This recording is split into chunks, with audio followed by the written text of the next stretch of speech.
السلام علیکم ورحمۃ اللہ وبرکاتہ۔ کل کے پارے کے اہم نکات۔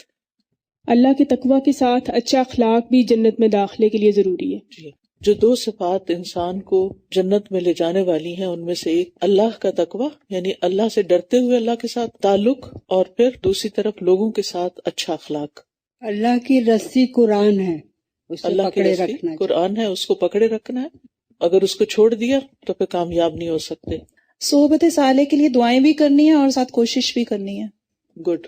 ہم نیکی کو پہنچ ہی نہیں سکتے جب تک اللہ کی راہ میں وہ خرچ کریں جو ہم کو عزیز ہو، اور شرط تقوی اور ایمان ہے، یعنی اپنی پسندیدہ ترین چیز۔ تو اس پر آپ ضرور غور کریں، کیونکہ صحابہ نے جب یہ آیت سنی تھی تو انہوں نے کچھ نہ کچھ اللہ کے راستے میں جو انہیں بہت عزیز تھا وہ خرچ کیا۔ ضروری نہیں کہ آپ بھی ان کی طرح ایک پورا باغ اللہ کے راستے میں دیں، یا پھر یہ کہ اپنا خیبر کا حصہ دیں، لیکن آپ کوئی بھی چیز چھوٹی سے چھوٹی ہو سکتی ہے، لیکن اس آیت پر بھی زندگی میں عمل ضرور کرنا چاہیے۔ جی السلام علیکم استاذہ۔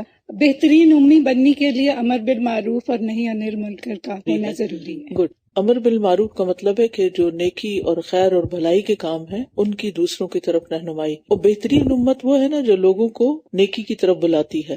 اب آپ امتی ہیں، آپ کا بھی کوئی فرض ہے لوگوں کو خیر کی طرف بلانا، تو اس آیت پر کیسے عمل ہو سکتا ہے کہ جو قرآن آپ خود سیکھ رہے ہیں اس میں آپ دوسروں کو بھی دعوت دیں آنے کی، اپنے دوستوں کو لے کر آئیں۔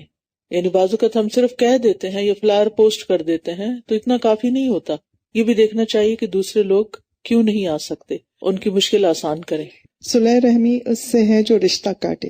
جی، آپ کوئی چیز کب جوڑتے ہیں؟ جب وہ ٹوٹتی ہے، یہ ٹوٹنے کے قریب ہوتی ہے تو آپ اس کی فکر کرتے ہیں کہ اس کو جوڑ کے رکھنا ہے، اس کو پہلے سے ہی باندھ دیتے ہیں۔ اللہ نہ کرے کسی کی ہڈی کا فریکچر ہو تو کیا کرتے ہیں؟